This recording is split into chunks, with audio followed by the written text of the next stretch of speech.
The church was wrapped in a silence so thick it felt almost solid, pressing against the ribs of everyone seated inside, as if grief itself had taken a physical form.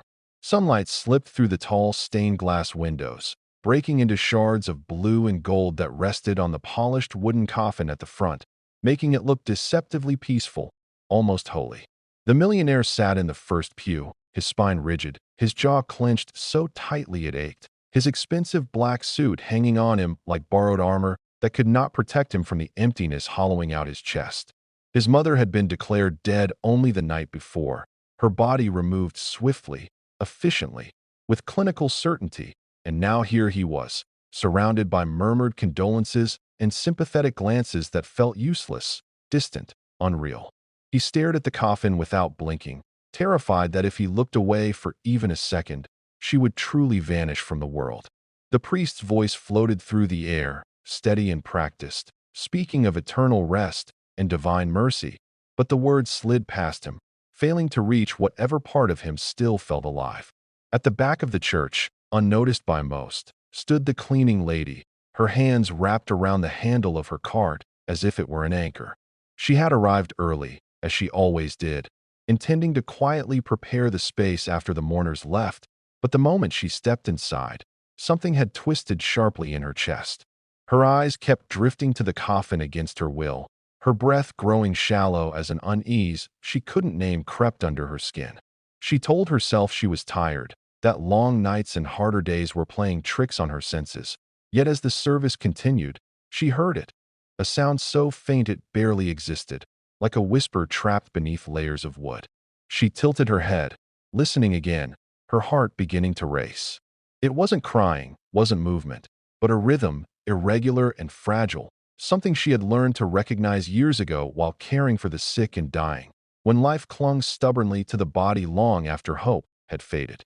Her palms grew damp, her mind screaming at her to stay still, to not make a scene, to not embarrass herself in front of people who would never listen to someone like her.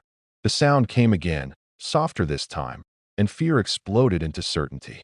Without fully deciding to do so, she pushed her cart forward, the wheels squeaking loudly against the stone floor, slicing through the solemn hush like a blade. Heads turned. Whispers rippled outward. The priest paused mid-sentence. The millionaire stiffened, irritation flashing across his grief-stricken face as he saw the woman approaching the coffin with urgency written all over her posture. She stopped inches from it, pressed her ear against the smooth wood, and felt her stomach drop. There it was again, weak, uneven, unmistakably alive. She pulled back, her eyes wide, her voice trembling yet clear as she spoke words that seemed impossible in this place of final goodbyes. "Sir, take her out of there," she said, looking directly at the millionaire now, ignoring the gasps and protests erupting around her. "She's not dead."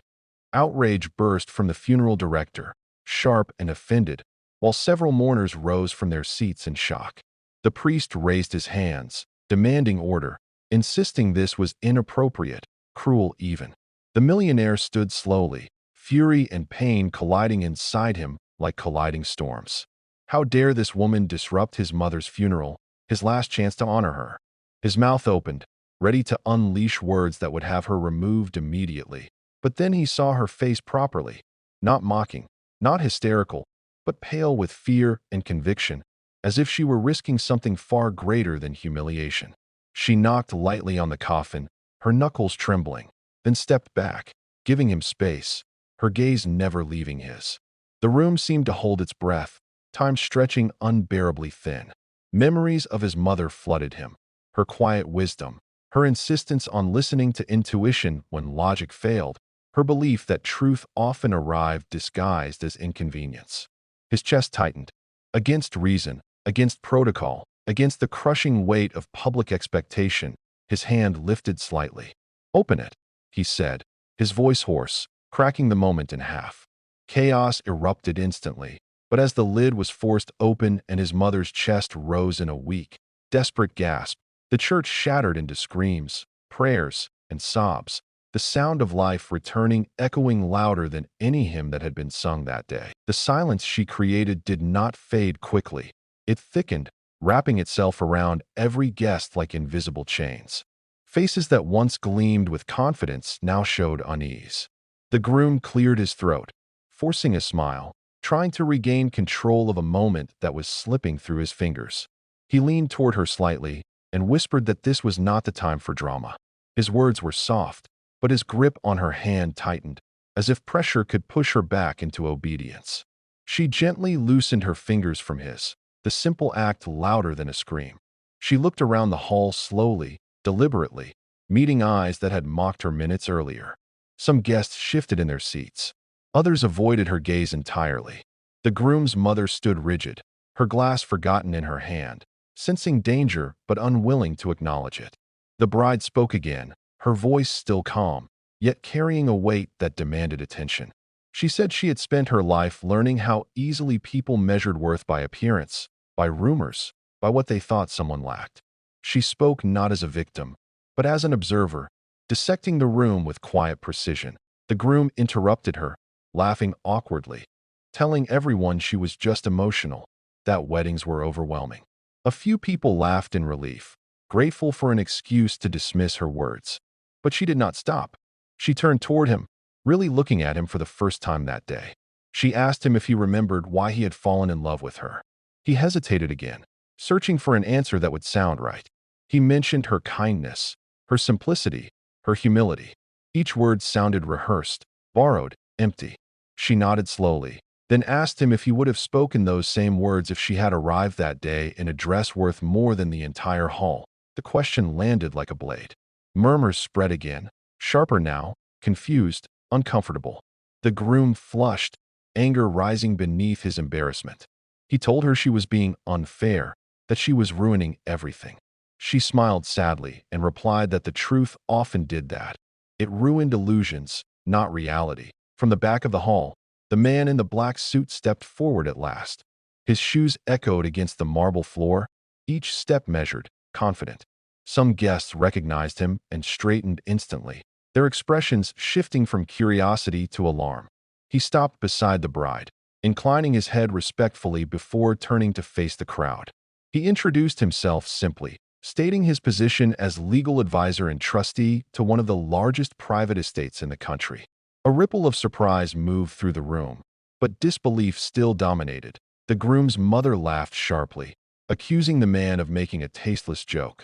She said this was a wedding, not a courtroom. The man did not react.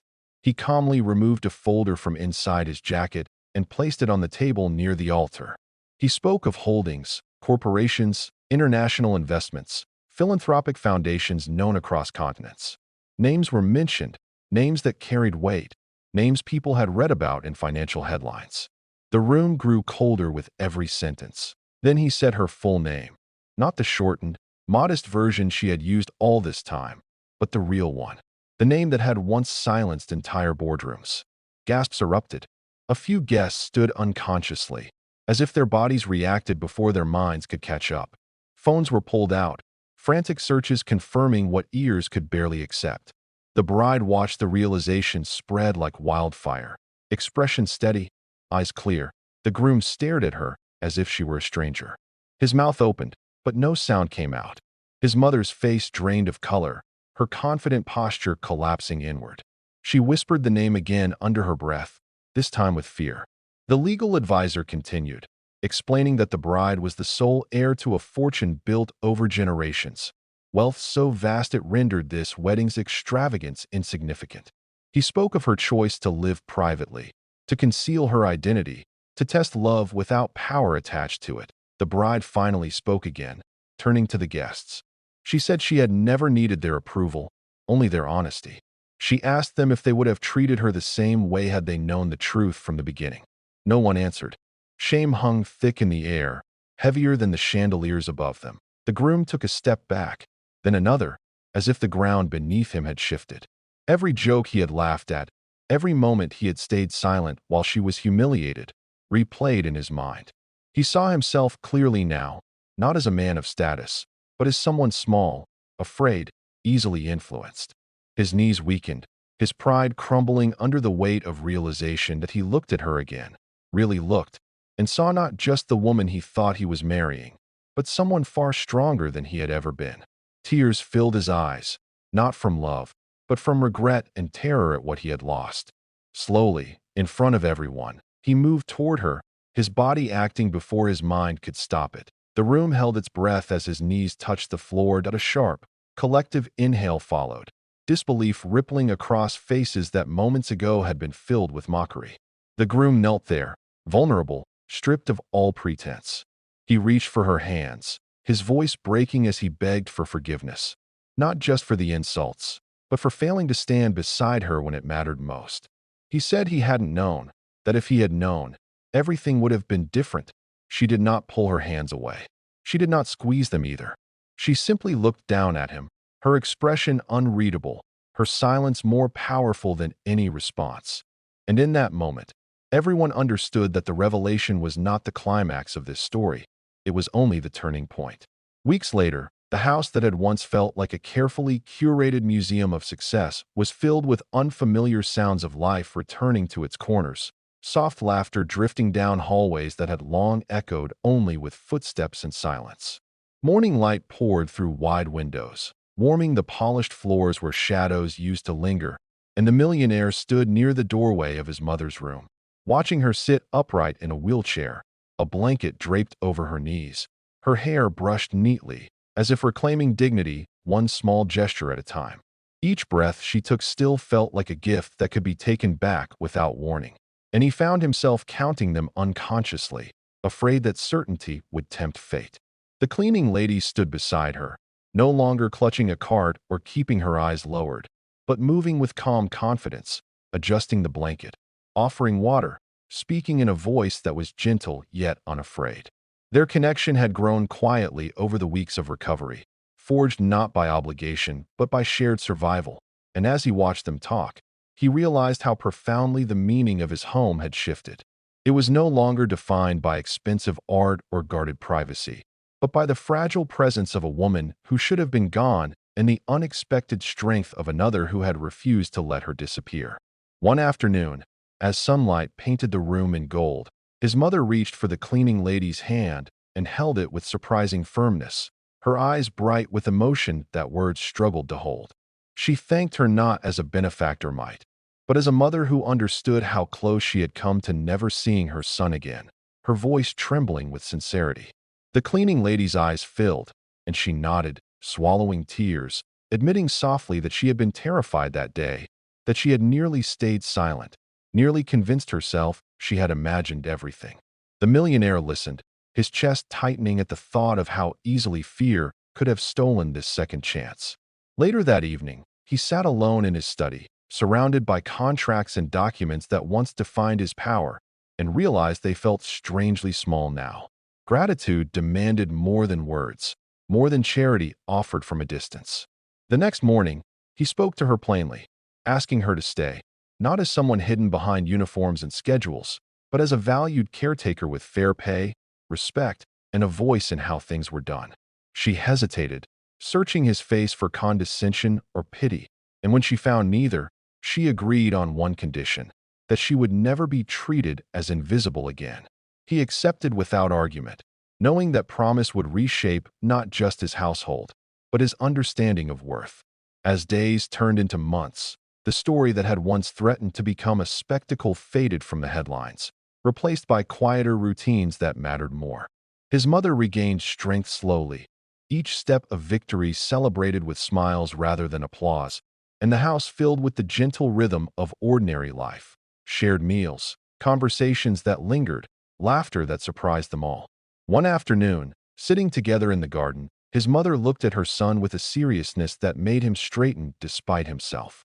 She told him that wealth had protected them from many hardships, but it had nearly blinded him to the people who truly sustained the world, those who noticed what others ignored. He nodded, humbled, understanding that the coffin had not only held his mother's body, but a lesson he would never forget. When he thought back to that moment in the church, the terror still clenched his stomach, yet it was softened now by a profound sense of purpose. He had begun funding training programs for hospital staff and caregivers, ensuring awareness of rare conditions that mimic death. But more importantly, he made a point of listening to employees, to strangers, to the quiet voices that did not shout for attention. One evening, As the sun dipped below the horizon, painting the sky in deep reds and purples, he watched his mother and the woman who had saved her sit side by side, their heads bent together in conversation, and felt a peace he had never known in all his years of success. He understood then that the greatest transformation had not been his mother's return from the edge of death, but his own awakening to the value of courage that spoke up when it was easier to stay silent. The memory of the coffin would always remain, a dark and terrifying image, but it would forever be linked to the moment when a simple act of listening changed the course of 3 lives, turning what should have been an ending into a beginning that felt, at last, profoundly and unmistakably alive. The air outside felt different, lighter, as if the weight she had carried inside the hall had been sealed behind the heavy doors. The sound of the city drifted toward her, cars passing, distant voices, life continuing without pause. She stood at the top of the steps for a moment, sunlight touching her face, and allowed herself a single breath of stillness. The man in the black suit stepped beside her, asking quietly if she wished to leave immediately. She nodded, but not with urgency. There was no need to run from a place she had already outgrown. As she descended the steps, murmurs spilled out behind her. Some guests had followed, curiosity pulling them outside like a tide. They watched her differently now. No laughter, no pity, only uncertainty and regret. A few attempted apologies, stumbling over words, suddenly aware that humility could not be performed as easily as arrogance. She acknowledged them with a calm nod, neither forgiving nor condemning. Their discomfort was lesson enough that a sleek black car waited at the curb. She did not enter it right away. Instead, she removed her veil and folded it carefully in her hands, as if closing a chapter with intention. Cameras appeared. Someone had already begun recording, sensing a story larger than a ruined wedding. She ignored them. Her life had never belonged to spectators. Inside the hall, chaos quietly unfolded. The groom's family argued in hushed, frantic tones, their once polished image cracking under the pressure of exposure. Investors and associates who had attended for prestige now whispered among themselves, re-evaluating alliances. The groom remained inside, seated now, staring at nothing, replaying every moment he had failed her. For the first time, he understood that what he lost was not her wealth, but her trust, and that loss was irreversible. The bride entered the car at last. As it pulled away, she watched the building fade from view, its grandeur suddenly insignificant. Memories flickered through her mind, how she had met him, the quiet dinners, the promises spoken without witnesses. She acknowledged the pain, then let it pass. Pain, she had learned, only demanded recognition, not residence. The car stopped at a private residence overlooking the city.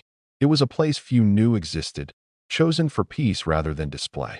Inside, familiar faces greeted her, people who had known her long before titles and rumors. They did not ask questions. They did not say, "We told you so." They simply welcomed her home. In their presence, she allowed the tension to finally dissolve. Later that evening, as the city lights ignited below her window, she changed out of the wedding dress herself, unbuttoning it slowly, thoughtfully. Each button felt like the release of an expectation she no longer carried. She placed the dress carefully away, not in bitterness, but in closure. It represented a version of herself that had been brave enough to believe. News of the wedding spread quickly. Headlines appeared, distorted and sensationalized. Some painted her as cold, others as cunning. None captured the truth. She read none of it.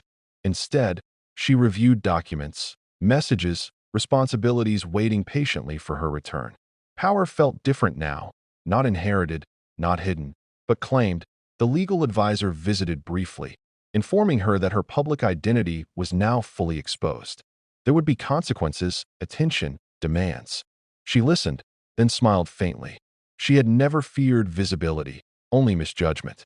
If the world was ready to see her now, she was ready to be seen on her own terms. As night deepened, she stepped onto the balcony, the wind brushing against her skin. Somewhere far away, the groom sat in silence, learning what strength looked like too late. She did not wish him harm. She wished him understanding. Sometimes loss was the only teacher strong enough to break pride. She closed her eyes and made a promise to herself, not to harden, not to retreat, but to rise without apology. Love would come again one day, she believed, but next time it would stand beside her, not above or below. The city stretched endlessly before her, full of possibility. And for the first time, she did not feel like an heiress burdened by inheritance. She felt like a woman stepping into her future by choice. Morning arrived gently, washing the city in pale gold. She woke without the familiar weight of expectation pressing against her chest. For the first time in years, there was no role to perform, no image to maintain, no silence forced upon her for the comfort of others. The room was quiet, expansive, honest. She sat up slowly, letting the stillness settle into her bones, and understood that this calm was not emptiness, it was space. Space she had finally claimed. As the day unfolded, messages poured in. Some were apologies, clumsy and late. Others were congratulations masked as concern. A few were demands, suddenly urgent now that her identity was no longer hidden. She read them all without haste, responding to none immediately. Power, she had learned, was not proven through reaction, but through choice. Instead, she met with those who mattered. People who had stood by her when she was nameless. People who valued her mind before her wealth. With them, she spoke openly, not of revenge, but of direction. News channels replayed fragments of the wedding endlessly. Analysts debated her decision. Strangers judged her character, and commentators reduced her life to a spectacle. She watched briefly, then turned the screen off. Their opinions held no authority over a woman who had already survived their cruelty in person. The world could narrate its version of her story. She was busy writing her OWNWY afternoon. A meeting awaited her, one she had postponed for too long. Leaders of companies she owned, but had never openly represented, sat around a polished table, unsure of what version of her would arrive. She entered without announcement, dressed simply, confidently. The room fell silent. She spoke with clarity, not about profit alone, but about values. She made it clear that her empire would not be built on fear or arrogance, but on respect. Those who could not adapt were free to leave. No one did that. As evening approached, she found herself walking alone through a quiet park. People passed her without recognition, and she welcomed it. She watched a couple argue and then laugh, a child chase pigeons, an old man feed birds with practiced patience. Life, unbothered by scandal, continued beautifully. She realized then that wealth had never been her strength. Perspective was. Somewhere else in the city, the groom sat alone in an empty apartment, surrounded by echoes of what might have been. He replayed her words endlessly, understanding now that kneeling had not been humility, it had been desperation. True humility would have required courage earlier, when it mattered. That lesson would stay with him far longer than the shame. Days passed. Invitations arrived. Opportunities expanded. She accepted some, declined others. With each decision, she felt more aligned, more whole. She funded scholarships quietly, supported shelters anonymously, and reshaped parts of her inheritance to reflect the woman she had become. She did not do these things to prove kindness, but because she finally could, without hiding, without asking permission. One evening, standing once again on her balcony, she reflected on the wedding that never was. She did not feel bitterness, only gratitude for the clarity pain had given her. Some lessons arrived gently. Others demand to be unforgettable. Hers had been public, humiliating, devastating, and ultimately liberating. She understood now that dignity is not something others grant. It is something you carry, even when the world tries to strip it away. They had humiliated her, believing she was powerless. They had been wrong. She lifted her face to the night sky, breathing deeply, grounded in herself. No veil, no silence, no knees bent before her out of fear or greed. Only respect earned through truth. And in that quiet moment, she smiled. Not as a bride, not as an heiress, but as a woman who knew her worth and would never again allow anyone to forget it.